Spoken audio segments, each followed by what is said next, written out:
আয়াতোল্লাহ Ali Khamenei দীর্ঘ কয়েক দশক ধরে ইরানের সঙ্গে জড়িয়ে ছিল, যার নাম শনিবার আমেরিকা ও ইসরায়েলের যৌথ অভিযানে নিহত হলেন ইরানের সেই সর্বোচ্চ নেতা। একদিকে ধর্মীয় প্রধান, পাশাপাশি ছিলেন সামরিক বাহিনীর প্রধান কমান্ডার, যাকে প্রথম দিন থেকে শত্রু হিসেবে দেখে এসেছে আমেরিকা, ইসরায়েল ও পশ্চিমী দুনিয়ার শক্তিগুলো। কিন্তু কে ছিলেন এই খামেনেই? কিভাবে তার উত্থান? তার ক্ষমতা ছিল কতটা? কেন তাকে নিয়ে এত মাথা ব্যথা ছিল আমেরিকা, ইসরায়েলের? এক্ষেত্রে প্রথমেই জেনে রাখা দরকার, ধর্মীয় মতাদর্শের ভিত্তিতে গড়ে ওঠা ইরানের শাসন ব্যবস্থায় আয়াতোল্লাহ কোনো নাম বা পদবি নয়, বরং এটা হচ্ছে একটা পদ।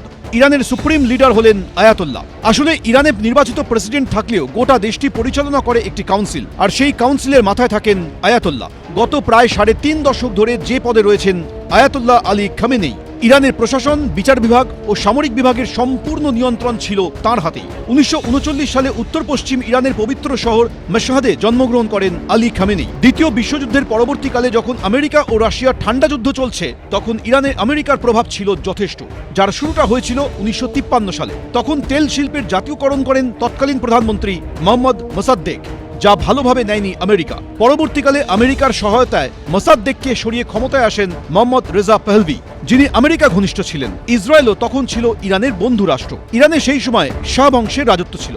এমন একটা পরিস্থিতিতে ইরানে রাশিয়ার প্রভাব রক্ষা, সেখানকার তেল সম্পদ হাতে রাখা এবং মধ্যপ্রাচ্যের কৌশলগত গুরুত্বপূর্ণ অবস্থান ধরে রাখতে সক্রিয় হয় আমেরিকা। 1953 থেকে 1970 সাল পর্যন্ত ইরানকে প্রচুর পরিমাণে সামরিক ও অর্থনৈতিক সহায়তাও দেয় তারা। কিন্তু এরপর থেকে ধীরে ধীরে সেই সরকারের বিরুদ্ধে ক্ষোভ বাড়তে থাকে সাধারণ মানুষের। শেষে 1979 সালে ইসলামিক বিপ্লবের মধ্য দিয়ে শাসন ব্যবস্থার পরিবর্তন ঘটে ইরানে। তৈরি হয় ইসলামী প্রজাতন্ত্র, যার প্রধান হন রুহুল্লাহ খামেনেই। এই রুহুল্লাহ খামেনেই এর অত্যন্ত ঘনিষ্ঠ এবং কার্যত তার ছায়াসঙ্গী ছিলেন আয়াতোল্লাহ আলী খামেনেই। 1979 ইসলামিক বিপ্লবে গুরুত্বপূর্ণ ভূমিকা নিয়েছিলেন তিনি। এরপর 1981 থেকে 1989 পর্যন্ত প্রেসিডেন্ট হন খামেনেই। 1989-তে রুহুল্লাহ খামেনেই এর মৃত্যুর পর সুপ্রিম কমান্ডারের পদে বসেন তিনি। তারপরে প্রায় 36 বছর ধরে ইরানের সর্বোচ্চ ক্ষমতার শীর্ষ পদে ছিলেন এই খামেনেই। যে কোনো রাষ্ট্রের সার্বভৌমিকতার ধারণার প্রতি আঘাতের মধ্যে দিয়ে এই মৃত্যু আসলো। গত শতাব্দীর 45 সালের পরবর্তী সময়ে রাষ্ট্র এবং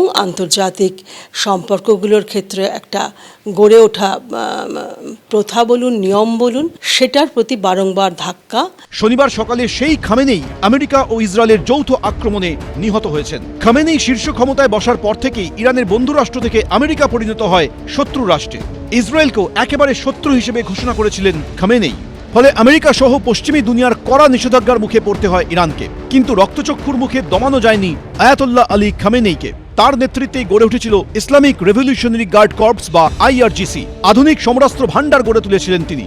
আমেরিকার হুমকি উপেক্ষা করে দীর্ঘদিন ধরে পারমাণবিক অস্ত্র তৈরির জন্য ইউরেনিয়াম সমৃদ্ধ করার কাজ ইরান চালিয়ে গেছে তার নির্দেশেই। এখানেই শেষ নয়, ইসরায়েলের বিরুদ্ধে হামাস, হুথি, হিজবুল্লাহ সহ একাধিক জঙ্গি গোষ্ঠীকে প্রচ্ছন্নে মদদ দেওয়ার অভিযোগ উঠেছে আয়াতোল্লাহ আল খামেনেই এর বিরুদ্ধে। এনার একটাই এজেন্ডা ছিল, death to America and death two Israel.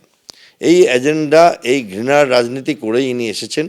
নিজের দেশে ইনি অত্যন্ত ক্রূর, অত্যন্ত নারী বিদ্বেষী এবং অত্যন্ত প্রভাবশালী এবং অত্যাচারী নেতা হিসাবে পরিচিত। এহেন সুপ্রিম কমান্ডারের মৃত্যুর পর প্রশ্ন উঠতে শুরু করেছে, খামেনেই এর পর এবার তার আসনে কে বসবেন? সূত্রে খবর, এক্ষেত্রে এগিয়ে রয়েছে তার দ্বিতীয় পুত্র মুজতবা খামেনেই। অন্যদিকে ইরানের সরকারি সংবাদ সংস্থা জানিয়েছে, প্রেসিডেন্ট মাসুদ পেজেশকিয়ান, বিচার ব্যবস্থার প্রধান এবং কাউন্সিলের এক আইনজ্ঞকে নিয়ে 3 সদস্যের একটি কাউন্সিল তৈরি করা হচ্ছে। পরবর্তী শাসক নির্ধারিত না হওয়া পর্যন্ত সাময়িকভাবে এই কাউন্সিলই দেশ চালাবে। ক্ষমতায় আসতে তাল ঠুকতে শুরু করেছে খামেনেই বিরোধীরাও। ইতিমধ্যে বিরোধী নেতা মরিয়ম রেজাভি এবং নির্বাচিত রেজা পাহলভি ইরানিদের ঐক্যবদ্ধ হওয়ার আহ্বান জানিয়ে পৃথক বিবৃতি দিয়েছেন। এদিকে ইরানের সর্বোচ্চ ক্ষমতায় কে বসবেন তা নজর রেখেছে আমেরিকাও। প্রেসিডেন্ট ডোনাল্ড ট্রাম্প বলেছেন, কিছু ভালো প্রার্থী আছেন যারা ইরানকে নেতৃত্ব দিতে পারবে।